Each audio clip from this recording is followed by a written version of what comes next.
আসসালামু আলাইকুম। ওয়ালাইকুম আসসালাম। অসংখ্য ধন্যবাদ ভাইজান আপনাকে। হৃদয় থেকে আপনাকে ধন্যবাদ সত্যি যে আপনি আপনার মূল্যবান সময়টি আমাদেরকে দিলেন। তো ভাইজান সর্বপ্রথমে জানতে চাচ্ছি আপনি কেমন আছেন? আলহামদুলিল্লাহ। যাকে আলহামদুলিল্লাহ ভালো আছেন। ভাইজান আপনার নামটা জানতে পারি? আমার নাম মাওলানা আবু জাফর, বেশি নাম রাজা বিরাট। আবু জাফর, মাওলানা আবু জাফর। জি, সত্যি সুন্দর একটি নাম আপনার। তবে ভাইজান আসলে এই কথাটি বলার অপেক্ষা রাখে না যে আপনি সত্যি একজন সাহসী মানুষ। এটা কিন্তু আপনাকে দেখে বোঝা যাচ্ছে যে আপনি সত্যি একজন সাহসী মানুষ। তো ভাইজান আপনি যেহেতু বাংলাদেশের একজন সচেতন নাগরিক এবং একজন সাহসী মানুষ, সেই ক্ষেত্রে এই বিষয়টি আপনার কাছ থেকে জানতে চাচ্ছি যে বাংলাদেশ জামাত ইসলাম এই দলটিকে নিয়ে বাংলাদেশের বিভিন্ন মানুষ বলে এই দলটি বিতর্কিত একটি দল।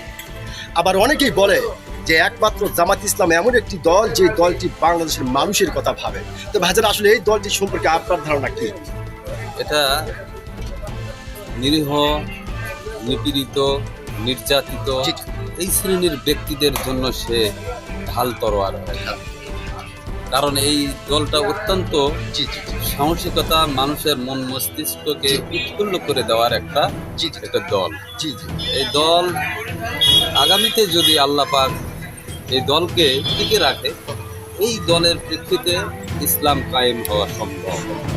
আমি জি, ধন্যবাদ ভাইজান আপনাকে। সত্যি খুব সাহসিকতার সহিত আপনি কথা বলেছেন। আমি আশা করবো আপনার এই গুরুত্বপূর্ণ কথাটি বাংলাদেশের অনেক সচেতন নাগরিকদের হৃদয়ে জায়গা করে দিবে। অসংখ্য ধন্যবাদ আপনাকে।